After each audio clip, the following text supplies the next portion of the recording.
will deal with 3 such powerful governors, who between them commanded a majority of the empire's legions. They all knew and appreciated the service and stature of Pertinax, and so there was no immediate uprising. But the new emperor was awfully long in the tooth, and when he went to meet his maker, who exactly would succeed him was the question on all their minds. The answer came much sooner than anyone thought. You see, when Pertinax promised a huge bonus to the Praetorians in exchange for their support, he had done so at the behest of Letus, who told him it was the only way. Once the crisis of succession was in the rearview mirror a bit, though, Pertinax reevaluated the wisdom of paying the Praetorians such an ungodly sum of money. He came through with half the amount, but declined to pay the rest, arguing that what he had already given them was more than most soldiers make in a lifetime. Besides, the imperial treasury is empty, so there's really nothing left to pay you with. But the Praetorians couldn't have cared less about where the money came from or what the average soldier made in a lifetime. They just wanted what was theirs. Pertinax considered the matter closed, though, and shifted his focus to seeing what could be done to get the empire back on track after so many years of mismanagement. The Praetorians, however, did not consider the matter closed. They were the only reason this stuffy old man was on the throne in the first place, and now he was stiffing them when the bill came due? Who did he think he was? They made him, and they could break him. In March, Pertinax visited the port of Ostia to inspect incoming grain shipments, and while there, he was given evidence proving that one of the year's consuls, a senator named Quintus Falco, had gone in with a few key members of the Guard on a plot to kill Pertinax. The Guard promised to make Falco emperor if he promised to pay up promptly and in full.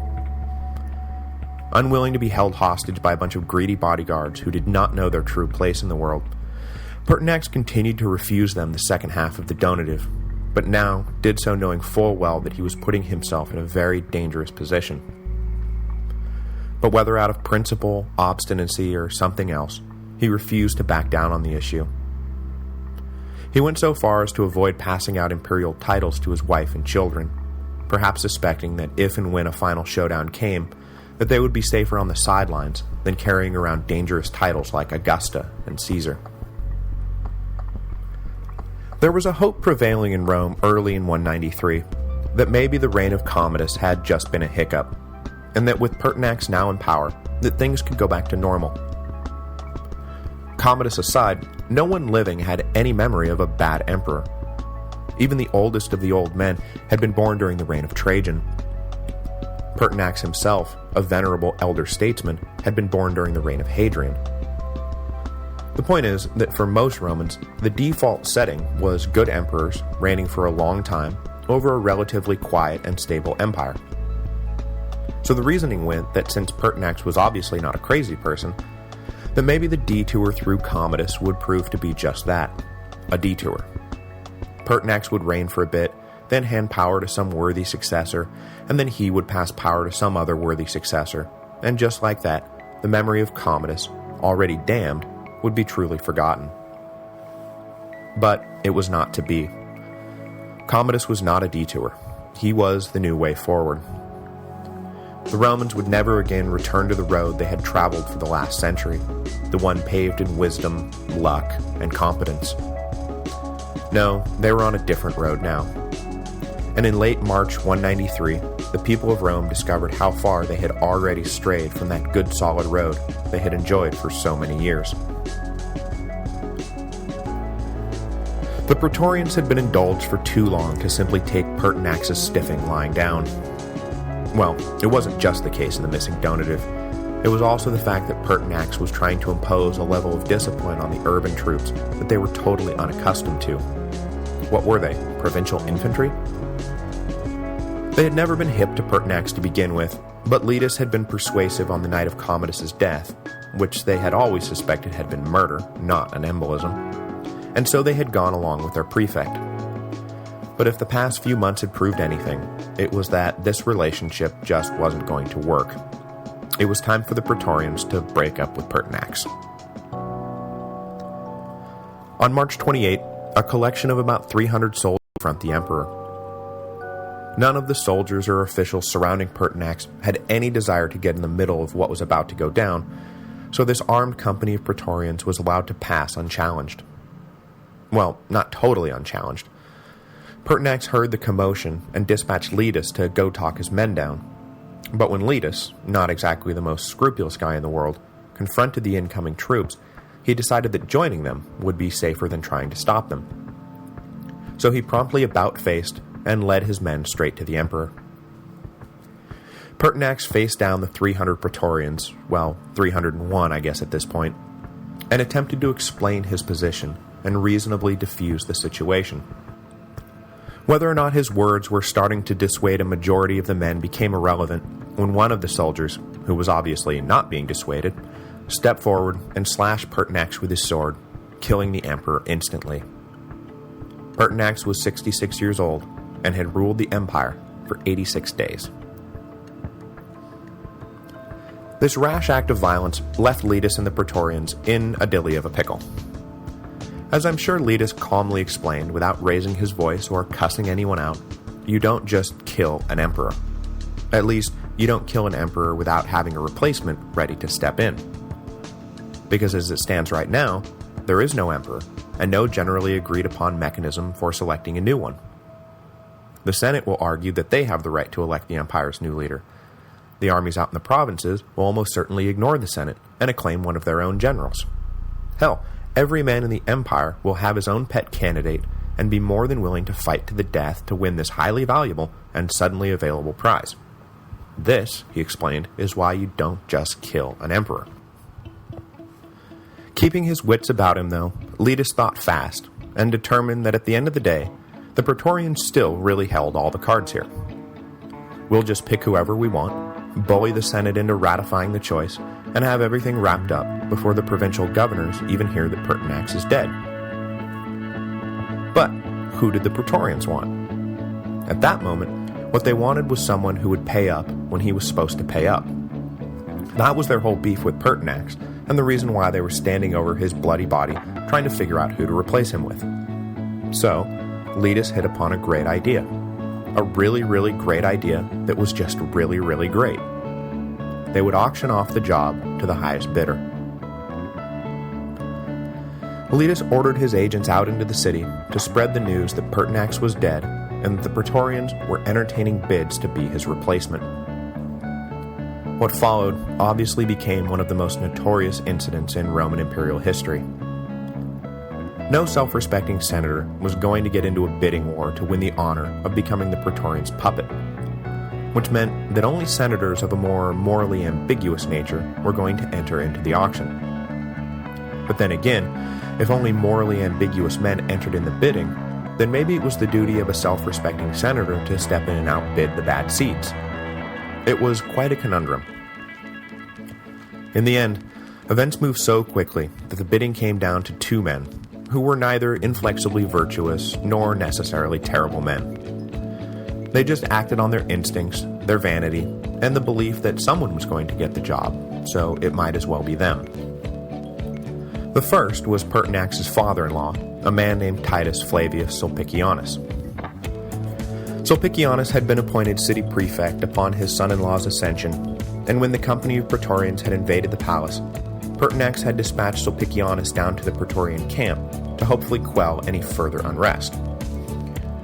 So he found himself physically present when the murderous company returned to base with his son-in-law's head on a spike, and was the first to hear their plan to auction off the imperial throne. Sulpicianus, probably first out of a desire to simply restore order as quickly as possible, put in a bid, but the Praetorians decided it was too low, and shouted from the ramparts that anyone who could do better ought to come down straight away and do better. The second man involved in this infamous auction, and the one who would eventually win the dubious prize, was Marcus Didius Julianus. He was enjoying a lavish dinner with his family when the news came that the imperial throne was up for grabs. According to most sources, Julianus was pushed into making a bid by his wife and daughter, who were themselves hungrier for power than Julianus himself was. But sometimes, I can't help but take these portrayals of shrewish Roman women with a grain of salt. If Julianus needed to be pushed into it, I doubt he needed to be pushed very hard. But whether he jumped at the chance or had to be pushed or pulled or nudged or whatever, Julianus rushed from his banquet table down to the Praetorian camp. He was barred from actually passing through the gates by suspicious guards, but, undeterred, he shouted his offer over the walls. The men on the ramparts dutifully relayed Julianus's bid to their comrades in the center of camp, and Sulpicianus upped his bid accordingly. The men raced back to the wall, where they told Julianus what the new price was, and Julianus upped his own bid accordingly. Now this is what the Praetorians had in mind. Finally, Sulpicianus offered 20,000 sesterces a head for the privilege of becoming emperor, an absurd sum that equaled something like 8 times the annual salary of the average Praetorian. But Julianus, caught up in the moment and determined not to lose, promised 25,000 sesterces a head. At this last offer, the Praetorians were satisfied, and, maybe worried that continuing the auction would lead both men to walk away from the table, declared Julianus the winner, ushered him into camp, and acclaimed him emperor. Proving that he was not totally morally bankrupt, which he really wasn't, Julianus stipulated that his promised donative was contingent upon no harm coming to Sulpicianus. The Praetorians agreed and let the losing bidder go, though he had to see himself out, as the soldiers were all temporarily blinded by the massive dollar signs in their eyes. They were all about to be rich men. They should really do this more often. The Praetorians then marched out into the streets to rouse the Senate and demand that they assemble at once to make their choice official. They came down to the forum, and after listening to Julius dishonorable as it appeared, and reminding them that they all knew him and knew him well, that he was a good man, and he would lead the empire back to glory. With armed soldiers literally standing over their shoulders, the Senate nodded in agreement, and Didius Julianus became emperor. Now what he had said was basically true. Marcus Didius Julianus had been around a long time, was well known, and not for infamous reasons. He had been born in the 130s, the exact date is under dispute, to an Italian father and a Roman African mother, both of whom came from distinguished senatorial families. By a stroke of luck, he wound up being raised in the home of Domitia Lucilla, the mother of Marcus Aurelius. He didn't have much contact with Marcus, who was at least 15 years his senior, but when Marcus became emperor, it did not hurt Julianus's career one bit that he was a favorite of the emperor's mother.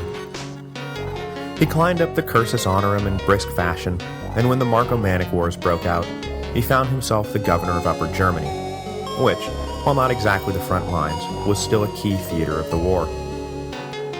Julianus and his fellows along the Rhine were tasked with fending off attacks on the Limes Germanicus and preventing the Germans from even thinking about expanding the conflict. Julianus was completely successful in his mission, and deftly deflected numerous attempts at invasion from local tribes allied with the Marcomanni. As a reward for his good work, as I mentioned before, he was given a consulship in 175 along with Pertinax.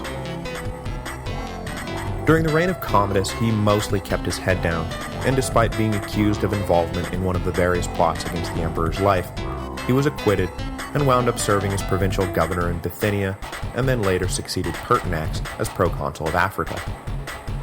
He was back in Rome and enjoying the life of a wealthy aristocrat during the last year of Commodus's reign, however much a wealthy aristocrat could enjoy his life with Commodus's mad whims hanging over his head all the time, and was finally, as I said, enjoying a nice dinner when Pertinax was murdered. Before the sun rose the next morning,